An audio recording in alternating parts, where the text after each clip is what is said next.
या तारखेला जन्मलेल्या लोकांवर असते भगवान शंकराची कृपा. महादेव करतात रक्षक. तर चला मग जाणून घेऊया या व्हिडिओच्या माध्यमातून.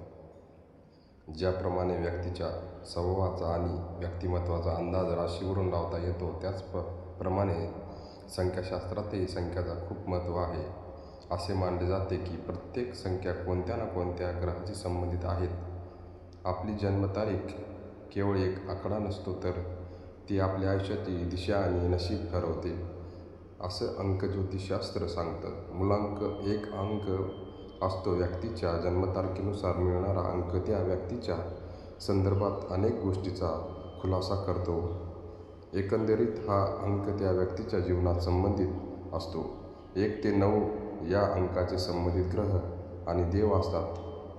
आणि काही निवडक अंक असणाऱ्या व्यक्तीवर भगवान शंकराची विशेष कृपा सदैव राहते.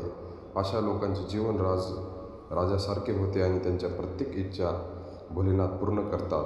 तर चला मग जाणून घेऊया या तारखेला जन्मलेल्या लोकांच्या शिवशंकराचे कायम मेहरबान राहतात. या लोकांवर भोलेनाथाची असते कृपा.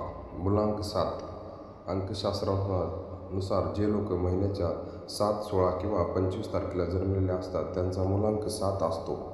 या मूलांकांचा संबंध केतू ग्रहाशी असून हे लोक प्रामुख्याने शांत, आध्यात्मिक असतात. त्यांच्या भगवान शिवविषयी ओढ असते. भोलेनाथ भक्ती केल्याने त्यांचा मानसिक शांती आणि आर्थिक समृद्धी आणि आध्यात्मिक प्रगतीचा आशीर्वाद मिळतो. अनेकदा संकटे त्यांच्यापर्यंत पोहोचतही नाहीत. मूलांक 5 ज्यांचा जन्म 5, 14 किंवा 23 तारखेला आहे, त्यांचा मूलांक 5 असतो. हा अंक बुध ग्रहाशी निगडीत असून हे लोक बुद्धिमान, बोलण्याचे कुशल, स्वभावाने नम्र असतात आणि इतरांना मदत करण्याचे नेहमी पुढे येतात. हे लोक भोलेनाथाची भक्ती मनापासून करतात, त्यामुळे यांना करिअर, व्यवसाय आणि कौटुंबिक जीवनात मोठे यश मिळते. यश हे फक्त मेहनतीचे नव्हे, तर शिवकृपेने फळ मिळतात. मूलांक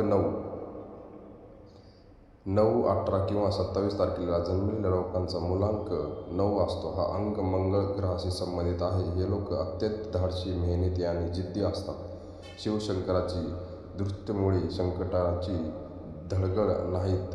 कठीण काळातील भोलेनाथ त्यांच्यासोबत असतात, त्यामुळे त्यांचा मानसन्मान, यश आणि प्रतिष्ठा मिळते. जर मित्रांनो यापैकी तुमचा मूलांक असेल तर चॅनलला सबस्क्राईब करायला विसरू नका. भेटूया नेक्स्ट व्हिडिओमध्ये. धन्यवाद.